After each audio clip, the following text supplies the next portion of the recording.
మహాత్మా గాంధీ జాతీయ గ్రామీణ ఉపాధి హామీ పథకం ఫీల్డ్ అసిస్టెంట్లందరికీ ఫీల్డ్ అసిస్టెంట్ల యూనియన్ సిఐటి అనుబంధ సంఘం రాష్ట్ర కమిటీ తరపున ప్రత్యేక నమస్కారాలు తెలియజేస్తూ ఉన్నాం. కేంద్రంలోని మోడీ ప్రభుత్వం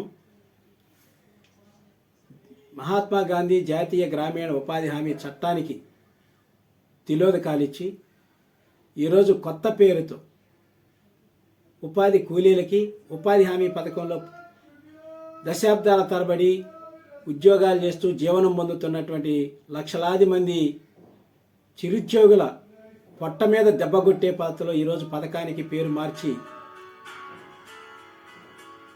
చట్టం చేసింది. VBGRA MG అనే పేరు కొత్త పేరు పెడతా ఉంది. మహాత్మా గాంధీ ఈ దేశానికి జాతిపిత, స్వాతంత్రం తెచ్చినటువంటి మహానుభావుడు. అటువంటి మహానుభావుడి పేరుని ఎందుకు తొలగిస్తుందో మోడీ ప్రభుత్వం దేశానికి కానీ కూడా సమాధానం చెప్పకుండా అడ్డగోలుగా పేరు మారుస్తుంది. పేరు మార్పు ఒక్కటే కాదు, ఈరోజు ఉపాధి హామీ చట్టాన్ని రాష్ట్రాలకు గుదిబండగా మారుస్తుంది. ఇప్పటివరకు కేంద్ర ప్రభుత్వం 90% నిధులు కేటాయిస్తే మోడీ ప్రభుత్వం దాన్ని 60% తగ్గిస్తుంది. అంటే కేంద్రం ఇచ్చే వాటాని సగానికి సగంగా కోత పెడతా ఉంది. రాష్ట్రాలు ఇప్పటివరకు 10% మాత్రమే వాటా భరించాలి, కానీ ఇప్పుడు మోడీ ప్రభుత్వం దాన్ని 40%కి పెంచుతూ ఉంది. ఒకవైపు రాష్ట్రాలకి ఆదాయం తగ్గిపోతూ ఉంది. GST ద్వారా కేంద్ర ప్రభుత్వానికి వస్తున్నటువంటి ఆదాయంలో రాష్ట్రాలకు ఇవ్వాల్సిన వాటాని పెద్ద ఎత్తున కోత పెడతా ఉన్నారు. ఇందులో ప్రధానంగా మన రాష్ట్ర ప్రభుత్వానికి వేలాది కోట్ల రూపాయలు కోతబడింది.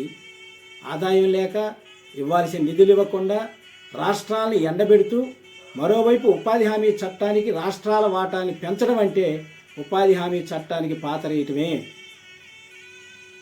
అట్లాగే ఉపాధి హామీ పథకానికి 200 రోజులు పెంచాలని, రోజువారీ కూలీని 600 రూపాయలు పెంచాలని దేశవ్యాప్తంగా ఉద్యమాలు నడుస్తున్నాయి. కానీ మోడీ ప్రభుత్వం 100 రోజులు 125 రోజులు పెంచుతామని చెప్తుంది.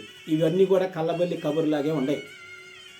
125 రోజులు పెంచుతున్నప్పటికీ ఇప్పుడు కొత్తగా తీసుకొచ్చినటువంటి బిల్లులో వ్యవసాయ సీజన్ కనుక ఉంటే ఆ వ్యవసాయ సీజన్లో ఉపాధి హామీ పథకానికి హాలిడే ప్రకటించాలని తీసుకొచ్చారు. దీనివల్ల ఉపాధి హామీ పథకానికి నష్టం జరుగుద్ది, కూలీలకు పని లేకుండా పోయింది.